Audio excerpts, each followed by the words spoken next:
Welcome to Gary Gaze. Do you want to take better pictures? Today we're talking about cameras for scenic photography, landscape work. I use the Canon cameras. Doesn't mean you have to go out and buy your own. Use the camera system you have. The reason I use Canon is because I have the Canon lenses and I'm actually shooting with the mirror cameras. The newer versions are mirrorless. The only difference is the mirrorless are smaller bodies and lighter. Since I'm shooting everything on tripods, it doesn't really matter. Plus I have a lot of money invested in my camera systems and lenses. So I'm sticking right now with the mirrored cameras. Today what I'm showing you is this is the Canon EOS 5D Mark IV. It's actually the last mirror camera Canon made. One reason I actually like it, and it's a little different from other cameras, is actually got a touch screen on the back. When you turn it on, you can actually control it through a touch screen. It also, one feature I do like is the leveler that's built into the camera. So when it's on a tripod, you can actually see when the camera is totally level, which is one thing very important in landscape photography. You always want to keep your background level. Especially I see this a lot on beach photography and sometimes in the mountains.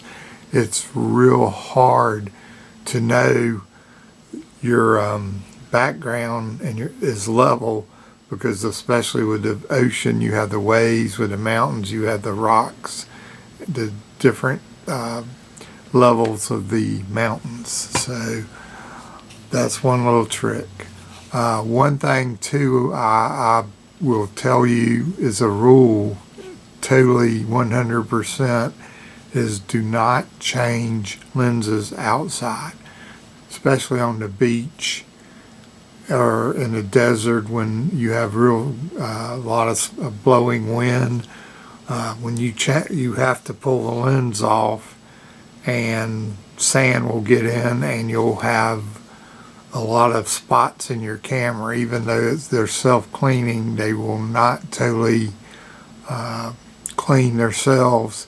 I've actually, in earlier years, before I started this rule, I actually had to send the camera in to get it professionally clean, because I got tired of retouching all the dust spots. Now they do have features in newer cameras where you can map them out, but personally I prefer my LEDs to be clean. So this is the camera. It's a roughly 23 megapixel camera. I do use the 64 gigabyte compact flash card, and normally I'll have this is 64 gigabyte XD card. I shoot, and that is another 100% rule, is everything I shoot is in camera raw, full, the biggest camera raw you can get. So you do have to worry about storage, but basically when you turn this on and look in the camera, it's showing you can get 1,368 shots, which my record for one day of shooting scenic landscape pictures was in Yosemite National Park, and about 1,000 images, because I believe actually quality over quantity. That means you take your time, You make sure when you look in the back, your histogram's right. And the histogram is something very important, and we will talk about that in another lesson. Basically, your histogram's 3 spikes. The spike on the right, if you go past it, is white with no detail. The spike in the middle is, if you're shooting rock, you're getting 18% gray tone. The spike on the left is black with no detail. That means if you go past it, you have no detail in the shadows. So when you do a photograph, when you take a photograph, you should always look for the perfect exposure. Now, if you're shooting in a white snowfield, it's going to be different from shooting in the middle of a dark forest. So you have to use a little knowledge on how to control your histogram and your exposure. One trick I usually do outside is actually use flash fill a lot. Even though it's not needed sometimes, it does basically pick up some detail in your shadows, which you might not get otherwise. And we will discuss that, of course, later on too. Sure, as I said, everything I do shoot is on a tripod, and we'll discuss that later too, because you have different heads, different qualities of tripods. I do shoot with the carbon fiber, which is the more expensive, lighter tripods, and then I do have the traditional, regular, a little bit heavier bubble heads. So, and the second camera I shoot with outdoors right now is the Canon EOS 5D S. That's their 50 megapixel camera. And one reason I haven't changed to the mirrorless cameras is as far as I understand it right now, they do not have a 50 megapixel camera they're selling for the mirrorless. The difference is basically the same features as the Mark IV. It's not touchscreen on the back. You have controls, and one thing I with either camera, I shoot manual. The difference is this is a 17-40 L lens, which is a f4, which is the widest aperture. But with the landscape photography, I try to keep it between 16 and 18 with the aperture, because you want more detail in your pictures.